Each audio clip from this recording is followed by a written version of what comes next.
Hello and welcome to Elvenhome and to this week's edition, which is a bit late, just a day late because life got in the way of filming. This edition concentrates on the redesign of the viaduct and how the canal's going to go in. There's two to watch and also a running session with the Midland Pullman, and Trafalgar, not to be outdone by Nelson, also takes charge of the LMS coaches. So let's have a look at the build of the viaduct. You may recall at the end of the last video that I was mentioning that the size of paper that I was working on wasn't big enough for the size of viaduct that I wanted to build. The day after the last video went up, Amazon obliged with a pad of A2 graph paper. What I thought I would do before we go on to the layout, so you can see what the thinking here has turned into so far, is just talk through a little bit the design thoughts that were are in my head as I'm trying to think about what will the viaduct look like, and the next stage will then be, and how am I going to build it, and from what am I going to build it, because I haven't decided. I think the carcass will definitely be a card carcass. The question is whether the texture on the walls is plastic, brick sheeting of some kind, or whether I go with Metcalf card, which is what the current viaduct is made from. But I'll talk a little bit more about that when we go on to the layout. Obviously, the first thing I did was to draw in the lines up for the deck of the viaduct, and you'll see here there are only 4 lines now going round in an arc. That's the inner wall. I'll just move this a moment. That's the centre of the inner track, that's the centre of the outer track, and that's the outer wall. There is quite a gap between these two tracks, which will, it's going to give plenty of clearance. And actually, I'm trying to think how I'm going to scenic that centre section, because I'll have a bit of space to do something there. Not sure what I'll do, but I'll think of something. But I want the the viaduct to be 3 inches wide, because the current one is 2.5. So I'm only adding 1/2 inch to the width of the viaduct. But that is going to give me plenty of clearance for things both not to hit the wall of the viaduct and not to hit each other. And I won't have to worry that as I buy new rolling stock of any description that I'm going to have any kind of problem with it going round this new viaduct. Now, originally I wanted the viaduct to go through a 90-degree angle, really for no other reason that it makes the calculation of the lengths of the inner and outer arc easier to do. So the first lines that you saw are the one here and the one here are through an angle of 90 degrees. And that gives me an inner arc of some 18.5 inches and an outer arc, I think, of something like 21.4 of an inch, something like that. The ratio from the inner arc to the outer arc, I've discovered, is 1.25 or 1.25, which is quite useful. So having got that far, I thought I'd better test what that would look like sat on the layout. And that showed me that my plan, I'll put a picture up here of the sheet that I printed out before, which you saw last time round, and you'll see there's a grey area under which a set of points sit just before from which the track veers off. On the plan that I took this from, that is the wrong size. When I actually built the layout, I built that greyed area, which has a point motor sitting under it, to be bigger. And when I tried out this curve on the revised track plan, there isn't actually enough room to put a 90-degree viaduct in, or at least not one that is a curve all the way through. But I rather like the length of this viaduct. And what I can do, as I will show you, is that as it curves through here and gets to this point, which is at 70 degrees, I've straightened it then to still be 18.5 inches long on the inside, which is what you can see these lines here. And it, as you'll see, sits where the curve ends and it goes into a straight section before the transverse curve sets it round going in the other direction. So it is the importance of preparing and testing, and as I've been bitten once already, as you'll have seen over recent weeks, in not planning and thinking things through fully, I've been doing a lot of thinking about how this is going to go together and the order in which I'm going to build the layout, and I'll speak a bit more of that when we get onto the layout. Below here you can see my first thoughts about what the viaduct might actually look like. I was taken by obviously going on to Google, looking at lots of pictures, and I was particularly taken by a viaduct that was not very far from where I used to live in Ealing. One of Isambard Kingdom Brunel's viaducts, and I'll put a picture up now of the viaduct, which sits from Southall to Hanwell. But I liked the shape. I liked the fact that the arches are not hemicircles or half circles. The viaduct that I built has a half circle and then the piers come down. And I rather liked the idea of the curve of the arch not being a complete half circle. And initially that led me to this top design, which was very spaced out. And I was beginning to think, I built a mock-up of what it might look like. You'll see that would have sat there on two piers.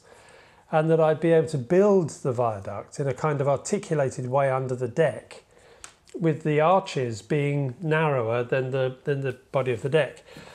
I abandoned that idea because essentially I came to the conclusion that actually it wouldn't, the piers wouldn't hold the weight of a real viaduct. And what I was building was more a kind of modern bridge than an old-fashioned viaduct. And all the pictures of the viaduct have the walls on the side being entirely flush with the piers that I could find anyway. So I went back to a closer, more of a representation of what I've done now. And that's what you can see me having put in place here, which rather handily, because it's 18.5 inches long, allows each one of these portals to be 1.5 inches wide, with the pier being 1/2 inch wide. And the arch at the top is only part, it's not a complete semicircle, because this is a 1 inch radius curve going in here, which of course would actually need 2 inches to get from side to side. So I'm getting the smoothing effect that I'd like. And I've already built as a test piece that's what the arch top and the going onto the pier will look like. This is in 2mm plasticard, which I may use, but I think I'm going to use a bigger brick for a reason I'll explain. So what I've done there now is settled pretty much on what the design is going to look like, but not yet how am I going to make it. But we'll go on to the layout and I'll show you how this translates and where this revised viaduct, which swings through a 70-degree angle and then runs straight before coming to an end, where that's going to sit on the layout.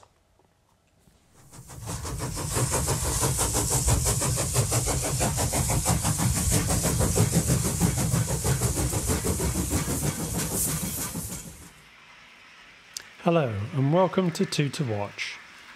As I said at the last time round, this is going to be an occasional series where I continue to showcase two Engage YouTube channels which I enjoy watching. and which I hope you will too. The first of these is one that I thought I had already included, but when I was preparing for the second round of 2 to Watch, I realised I hadn't. And that is Gary's website, Settle and Carlisle 68. Now, I suspect many of my regular viewers are already following this channel. It really is a good example of first-rate scenic work as Gary builds his layout.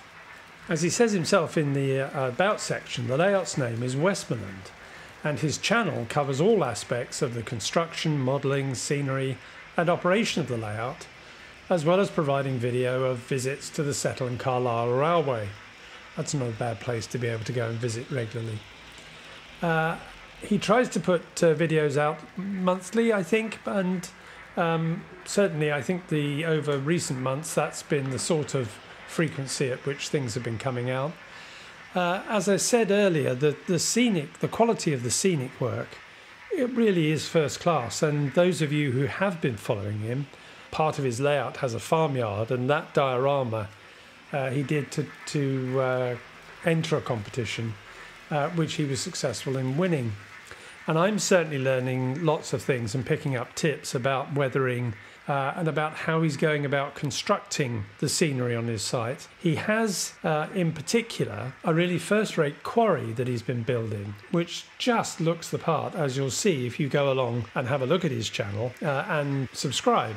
The layout, as you might expect, is set around Westmoreland, based on the Settle and Carlisle Railway, and has a lot of LMS stock running on it. There's lots of scenic work that he's about to engage in, which I think is going to provide a lot of really interesting viewing in the coming months. The second channel today is one that I've been following for a while, and I know some of you are already following, which is Stafford Station N-Gauge, in which Ben, I think it is building his representation of a model railway based on Stafford Station. Now, having had the pleasure of waiting on Stafford Station some years ago now, when I used to regularly travel around the UK by train, I certainly recognise it very much. And it's a more modern image layout, and the representation of the station and the rolling stock that's going through it really do bring back memories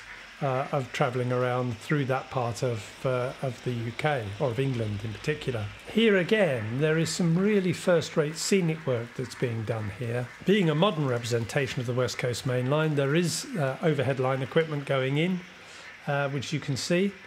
And certainly he was talking in a recent video about changes that he's going to make to give a more depth to his back scene and the low relief buildings that sit in front of it. So there's plenty to be watching here as we see this layout develop. So that's 2 to Watch for this edition. The next edition won't be till about late June, I think, because I'm keen to provide you with channels that are producing current output as they're building their layouts. But I've got my eye on several that will really be worth having a look at, I think, once they get into the build phase of their layouts. And that brings this edition of 2 to Watch to an end. Here you can see the area that I was talking about. This greyed out area here is this board, on which 3 sets of points sit. And on the version of the plan that I showed you before, the board ended here. So it looked as if the red lines were the lines that I showed you in the previous video of where I thought the video would go, because those go through a 90-degree arc. But as you'll see, once I adjusted this board, the viaduct would sit right over the top of the board. And I can't cut the board back because there's all sorts of cables and things underneath it. And anyway, I don't think I really would want to.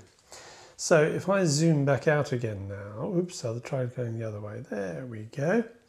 So you can see a bit better. What I've done now is to, there we go, just print off the curves and cut them right down, because I think this gives a much better representation of just how smoother the curves are as it swings round through here and then takes itself off round the other side. I've also taken the opportunity, let me just get this into focus a bit more because we need that bit, to bring these tracks in a little from this end wall there. They clear, but they only just clear, and it's entirely good fortune on my part when I laid the track that they do. So the whole of this curve is going to change and adjust. But I will bring this in, and it'll go a little bit further that way, but only a little bit, and still give plenty of clearance as the trains come round. So the viaduct is going to go in here now. If I put this deck in, it'll start about there, and it will, if I line it up with the straight section, there we go. So the viaduct will now extend onto this straight section here before the curves swing away, which is quite good because it means that the trains will be going straight ahead when they join the viaduct or come off the viaduct, and then it will swing through here. So the viaduct will start about there. This is really helping me begin to see how the landscape is going to change. And you may have already spotted that there is a kit of a canal lock, because again, I'm really trying to think through how this all hangs together.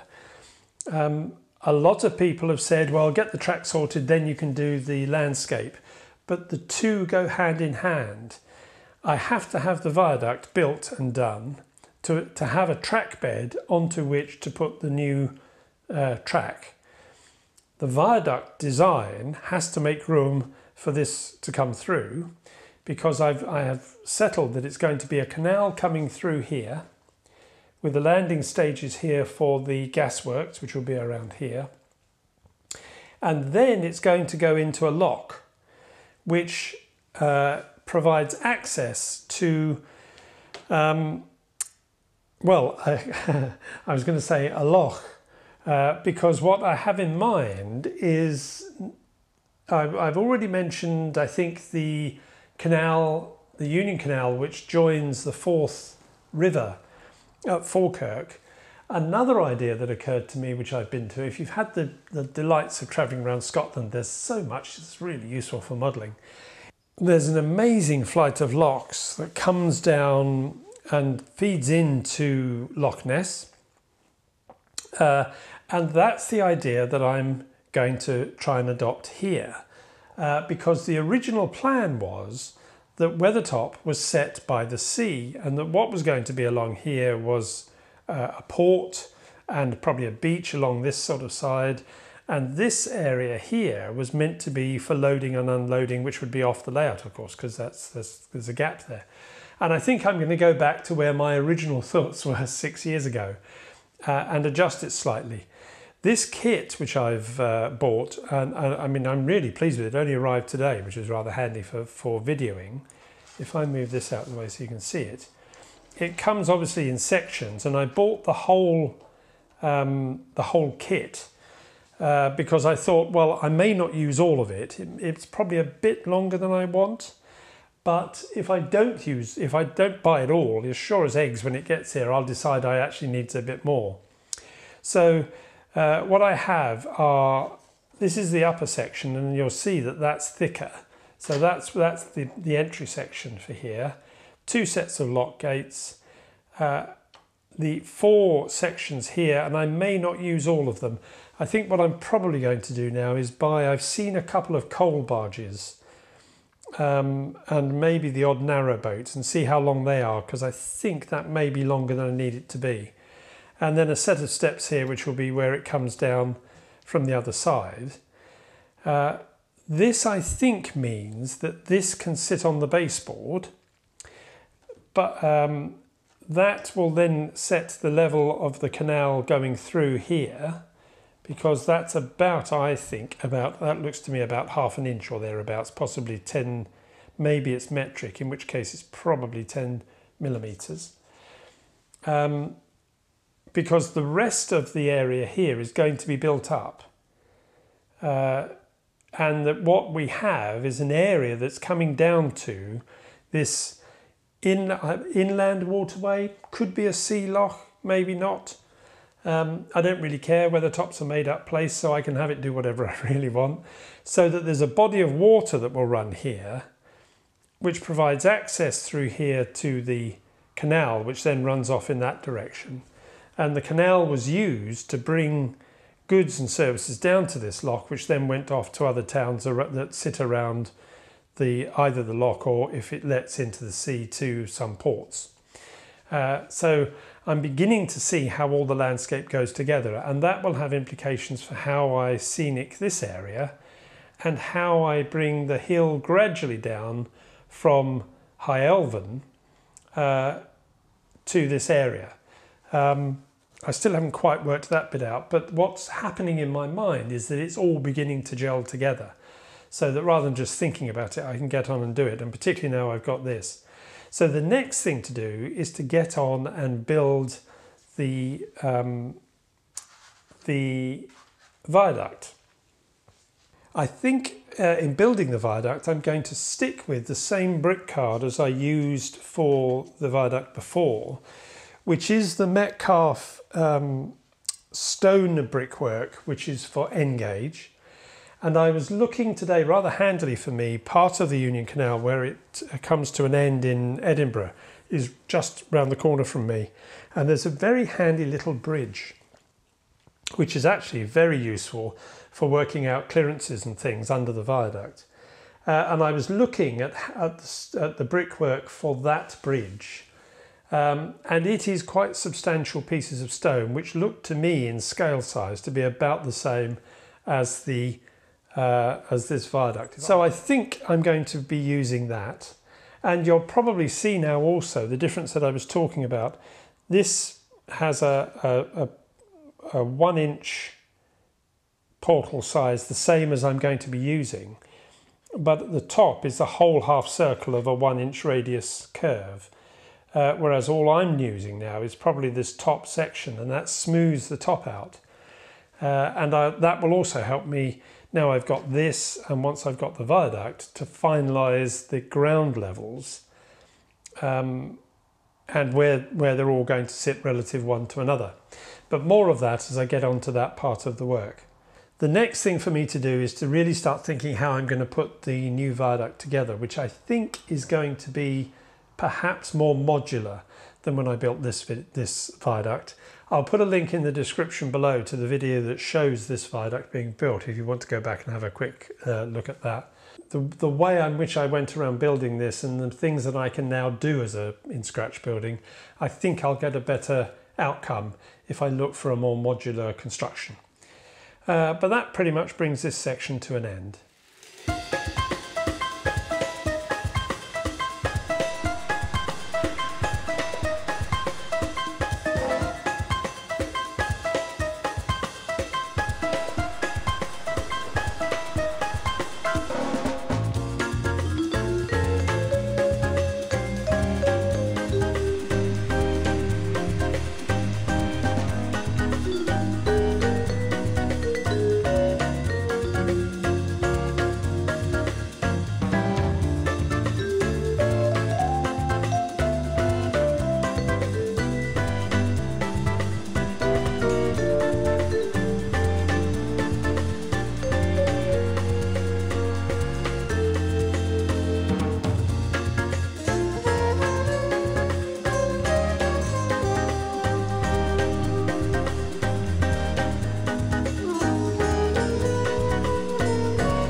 with the running session, that brings this edition of Elvenhome to a close.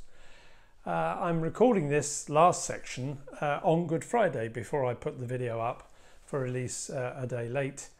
And I thought I would show you the very latest because I've been busy calculating away where the portal will be for the lock to go through. And you are seeing the lock in the position that it will eventually have on the layout. As I say, I may or may not use all the sections of the lock. I'll see. But I do at least know where it's going to be, and I will give you a slight sneak preview. I have also redesigned the front elevation of the viaduct, and I've calculated precisely where the portal entrances each side will be. So with a bit of luck, tomorrow I will actually start building the mock-up of at least a section of the viaduct so that I can work out how I'm going to put it together. If you've got any comments, please do leave your comments. If you've liked the video, please give it a thumbs up. That's always very helpful. And if you haven't subscribed, well, please do subscribe because it would be great to have you along. And until I speak to you again, I hope in a fortnight's time, that's bye-bye from me. Bye-bye.